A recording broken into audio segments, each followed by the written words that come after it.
இந்த செய்தியை உங்களுக்காக வழங்குவது wedding fever magazine.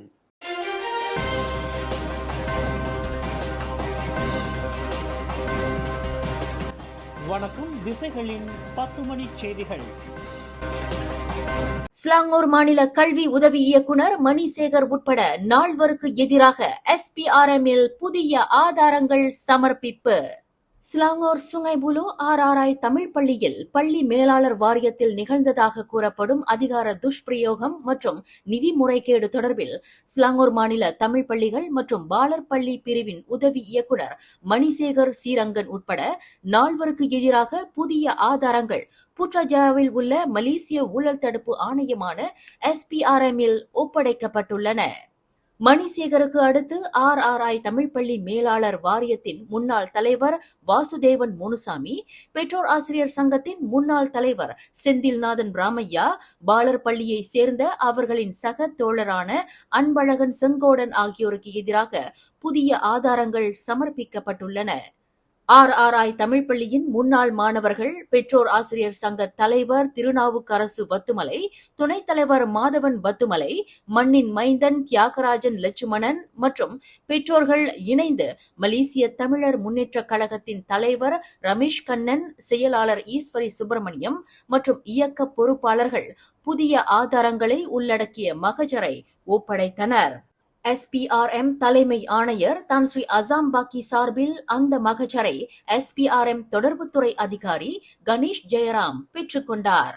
RRI Tamil பள்ளியின் பாலர் பள்ளி நிர்வாகத்தை தடிகா அலாம்ரியாங் என்ற பெயரில் தனது சொந்த நிறுவனத்திற்கு மாற்றிக்கொண்டது, பாலர் பள்ளிக்காக மித்ரா ஒதுக்கிய 66,000 வெள்ளி மானியத்தை தனது சொந்த பெயருக்கு மாற்றிக்கொண்டது, பள்ளியின் அடிப்படை வசதியை மேம்படுத்துவதாக கூறி 4 வெவ்வேறு காலகட்டங்களில் பெறப்பட்ட 3.5 லட்சம் வெள்ளி நிதி ஒதுக்கீட்டில் முறைகேடு புரிந்தது தொடர்பில் பள்ளியின் முன்னாள் மேலாளர் வாரிய தலைவர் வாசுதேவன் முனுசாமிக்கு எதிராக புகார் கொடுக்கப்பட்டுள்ளது. அத்துடன் நிதி முறைகேடு தொடர்பில் அதற்கான ஆதாரங்களையும் சமர்ப்பித்துள்ளனர். வாசுதேவன் முனுசாமியின் இந்த நிதி முறைகேட்டு நடவடிக்கைக்கு துணை நின்றதாக கல்வி உதவி இயக்குனர் மணிசேகர் சீரங்கனுக்கு எதிராக புகார் கொடுக்கப்பட்டுள்ளது. குறிப்பாக மித்ராவிடம் இருந்து பெறப்பட்ட 66,000 வெள்ளி நிதி ஒதுக்கீட்டு தொகையை வாசுதேவன் முனுசாமி தனது சொந்த பெயரில் மாற்றிக்கொண்டு மாணவர்களிடம் இருந்து கட்டணத்தை பெற்றுக் கொண்டது, பள்ளிக்கு சொந்தமான பாலர் பள்ளியை வாசுதேவன் முனுசாமி தனது சொந்த பெயருக்கு மாற்றிக்கொள்ளும் அளவிற்கு இவ்விவகாரத்தை கண்டுகொள்ளாமல் அவர்களுக்கு துணை நின்றதாக மணிசேகர் சீரங்கன் மீது குற்றச்சாட்டு கொண்டு வரப்பட்டுள்ளது. இந்த முறைகேட்டில் அவர்களுக்கு துணை நின்றது தொடர்பில் செந்தில்நாதன் ராமையா மற்றும் அன்பழகன் செங்கோடன் ஆகியோருக்கு எதிராக புகார் கொடுக்கப்பட்டுள்ளது. கொட்டும் மழையையும் பொருட்படுத்தாமல் SPRM-இடம் மகஜர் ஒப்படைக்கப்பட்ட இந்த நிகழ்வில் பேசிய பள்ளியின் பெற்றோர் ஆசிரியர் சங்கத்தின் துணைத் தலைவர் மாதவன் பத்துமலை, தமிழ் பள்ளிகளின் மேன்மைக்காக அரசாங்கம் வழங்குகின்ற மானியங்கள் கல்வி உதவி இயக்குனர் துணையோடு முறைகேடு புரியப்படுகின்றன. இதுபோன்ற சம்பவங்கள் எதிர்காலத்தில் தமிழ் பள்ளிகளில் நிகழாமல் இருப்பதற்கு தமிழ் பள்ளிகளின் மேலாளர் வாரியங்களுக்கு ஒரு பாடமாக அமையவும் தங்களின் RRI தமிழ் பள்ளியின் மேலாளர் வாரியத்தில் நிகழ்ந்த இந்த மோசடிகள் தக்க ஆதாரங்களுடன் SPRM-இடம் சமர்ப்பிக்கப்பட்டுள்ளதாக மாதவன் குறிப்பிட்டார். தங்களுக்கிடையில் இருந்த தனிப்பட்ட சர்ச்சையை நிறுத்திக் கொள்வதுடன் தாங்கள் தொடுத்திருந்த அவதூறு தன்மையிலான வழக்கை தொடர்வதில்லை என்றும் பிரதமர் டத்துஸ்ரீ அன்வார் இப்ராஹிமும் பரிகாத்தா நேஷனல் தலைவர் தான் ஸ்ரீ முஹிதீன் யாசினும் முடிவு செய்துள்ளனர். நாட்டின் நடப்பு சூழ்நிலை, மக்கள் தொடர்புடைய விவகாரங்கள் ஆகியவற்றை கருத்தில் கொண்டு உயர் நீதிமன்ற நீதிபதியின் அறிவுறுத்தலுக்கு ஏற்ப இருவரும் தொடுத்திருந்த வழக்கை மீட்டுக் கொள்வதென முடிவு செய்துள்ளதாக அவர்கள் தங்கள் முகநூலில் தெரிவித்துள்ளனர். தாங்கள் எடுத்துள்ள இந்த முடிவை அனைத்து தரப்பினரும் மதிக்க வேண்டும் என்று அவ்விரு தலைவர்களும் கேட்டுக் கொண்டுள்ளனர். தத்தம் தொகுதிகளில் குடியுரிமை இல்லாத தனிநபர்களுக்கு உதவும் நடவடிக்கையில் ஈடுபடும் சட்டமன்ற, நாடாளுமன்ற உறுப்பினர்களின் நடவடிக்கையை அரசியலாக்க வேண்டாம் என்று விடுக்கப்பட்டுள்ள கோரிக்கையை உள்துறை அமைச்சர் டத்துஸ்ரீ சைஃபுடின் நசுத்தியோன் இஸ்மாயில் தற்காத்து பேசியுள்ளார். ஒரு தொகுதியில் மக்கள் பிரதிநிதியாக வீற்றிருக்கும் ஒருவர் பொதுமக்களிடம் இருந்து கிடைக்கப்பெறுகின்ற புகார்களை கையாளவும் அவர்களுக்கு விளக்கம் அளிக்கவும் அவற்றை தீர்ப்பதற்கும் கடமைப்பட்டுள்ளார். குடியுரிமை இல்லாதவர்களுக்கு அந்த முக்கிய ஆவணத்தை எவ்வாறு பெறுவது, அதற்கு எவ்வாறு விண்ணப்பம் செய்வது, அவசியம் ஏற்படும் பட்சத்தில் சிபாரிசு கடிதம் வழங்குவது ஆகியவை மக்கள் பிரதிநிதிகளின் கடமைகளில் ஒன்றாகும். அந்த வகையில் டிஏபி மேற்கொண்டு வரும் குடியுரிமை பதிவு நடவடிக்கை மிக ஆபத்தானதாகும் என்று வர்ணித்திருக்கும் கிளந்தான் பசிர்மாஸ் நாடாளுமன்ற உறுப்பினர் அமட் ஃபட்லி ஷாரியை அமைச்சர் சைஃபுடின் சாடினார். தன்னுடைய நாடாளுமன்ற தொகுதியில் மக்களிடம் இருந்து இதுபோன்ற விண்ணப்பங்களை பெறவில்லை என்றால் அமட் ஃபட்லி ஷாரி தனது தொகுதியில் வேலை செய்யவில்லை என்பதே பொருளாகும். காரணம், நாடாளுமன்ற உறுப்பினர்களின் சேவை மையங்களில் குடியுரிமை தொடர்பாக இதுபோன்ற விளக்கங்களை கேட்டு மக்கள் வருவது வழக்கமாகும் என்று அமைச்சர் சைஃபுடின் விளக்கம் அளித்துள்ளார். கில்லான் கொலகில்லானில் உள்ள நகைக்கடை ஒன்றில் துப்பாக்கியை தாங்கிய நிலையில் கொள்ளையன் ஒருவன் ஒரே நிமிடத்தில் 27,000 வெள்ளி பெறுமானம் உள்ள நகைகளை கொள்ளையிட்டு சென்றுள்ளான் என்று தென்கில்லான் மாவட்ட போலீஸ் தலைவர் சா ஹுங் ஃபாங் தெரிவித்தார். நேற்று மாலை 4:15 மணியளவில் நிகழ்ந்த இச்சம்பவத்தில் நகைக்கடையில் இருந்த காவலாளியை கொள்ளையன் பிணை பிடித்து துப்பாக்கி முனையில் இந்த கொள்ளையை நிகழ்த்தியுள்ளான் என்று சா ஹுங் ஃபாங் குறிப்பிட்டார். நகைகளை கொள்ளையிட்ட பின்னர் காவலாளியை விடுவிப்பதற்கு முன்னதாக கொள்ளையன் தரையில் 2 முறை துப்பாக்கி வேட்டை கிளப்பி அச்சுறுத்தியுள்ளான். இதனை பார்த்த பொதுமக்கள் பயந்து ஓட்டம் பிடித்ததாக அவர் தெரிவித்தார். டீசல் விலை உயர்வை தொடர்ந்து கேமரன் மலையில் உள்ள காய்கறி வியாபாரிகள் எதிர்நோக்கி வரும் பிரச்சினைகள் மற்றும் புகார்களை அரசாங்கம் கவனத்தில் கொள்ளும் என்று துணை நிதி அமைச்சர் லிம் ஹுய் யிங் தெரிவித்துள்ளார். காய்கறி வியாபாரிகளுடன் நடத்தப்பட்டுள்ள சந்திப்பில் அவர்கள் முன்வைத்துள்ள பரிந்துரைகளை நிதி அமைச்சு கவனத்தில் கொள்வதுடன் அது குறித்து ஆராயவிருக்கிறது என்று துணை அமைச்சர் குறிப்பிட்டார். டீசல் உயர்வினால் தாங்கள் வெகுவாக பாதிக்கப்பட்டுள்ளதாக அவர்கள் கோரிக்கை விடுத்துள்ளனர். குறிப்பாக வியாபாரிகளும் காய்கறி பயனீட்டாளர்களும் தாங்கள் பயன்படுத்தக்கூடிய உபகரணங்களுக்கு டீசலை பயன்படுத்துவதால் அண்மைய டீசல் விலை உயர்வு அவர்களை வெகுவாக பாதித்துள்ளதாக அவர்கள் சுட்டிக்காட்டியுள்ளனர் என்று லிம் ஹுய் யிங் தெரிவித்துள்ளார்.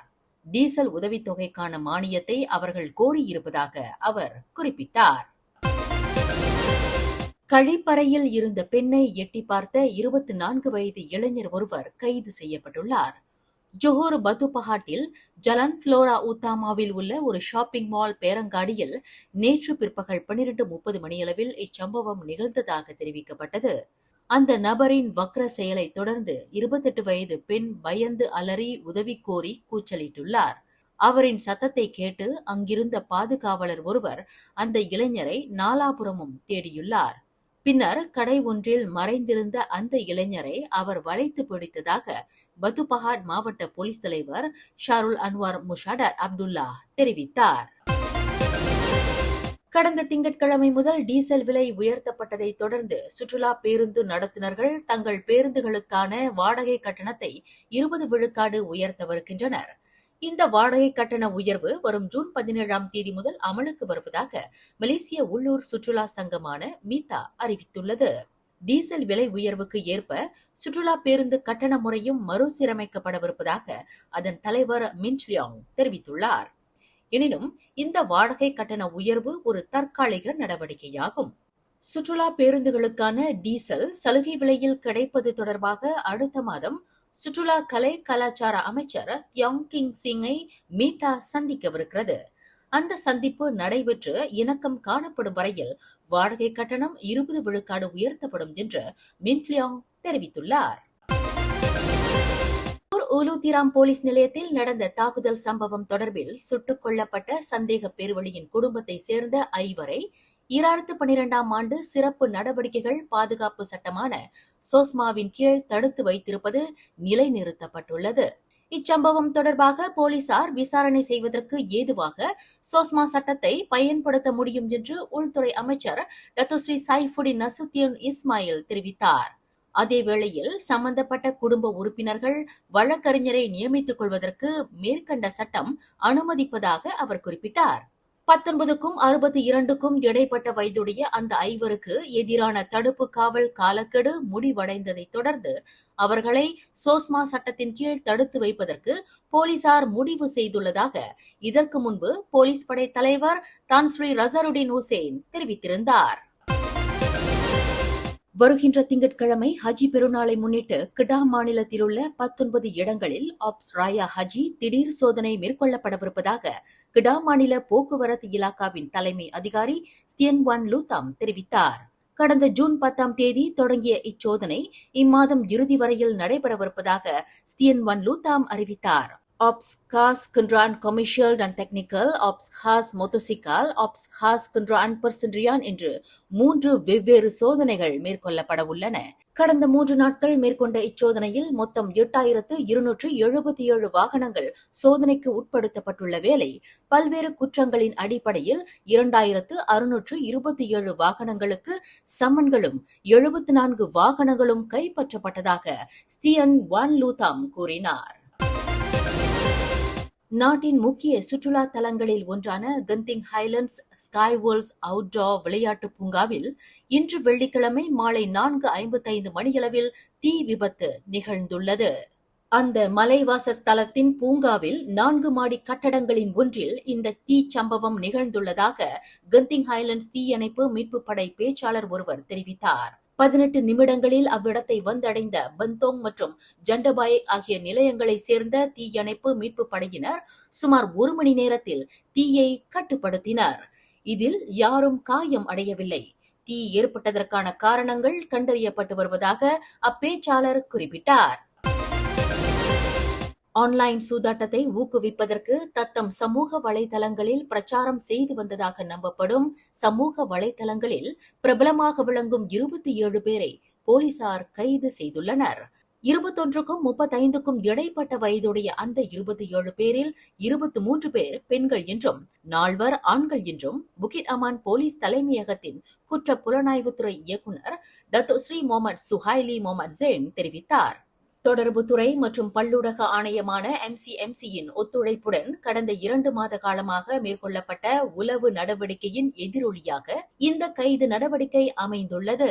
இந்த 27 பேரும் Kuala Lumpur, Selangor, Negeri Sembilan, Johor, Perlis, கிடா மற்றும் பினாங்கு ஆகிய மாநிலங்களில் வளைத்து பிடிக்கப்பட்டதாக முகமது சுஹைலி குறிப்பிட்டார்.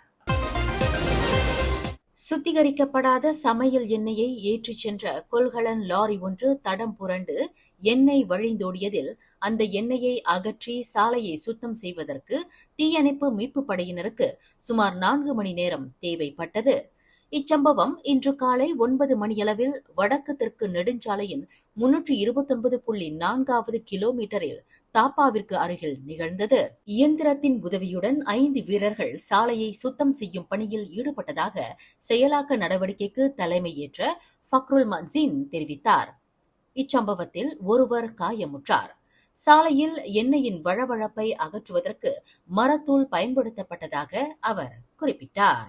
மேலும் செய்திகளை தெரிந்து கொள்ள கீழே இருக்கும் பெல் பட்டனை அழுத்துங்கள்.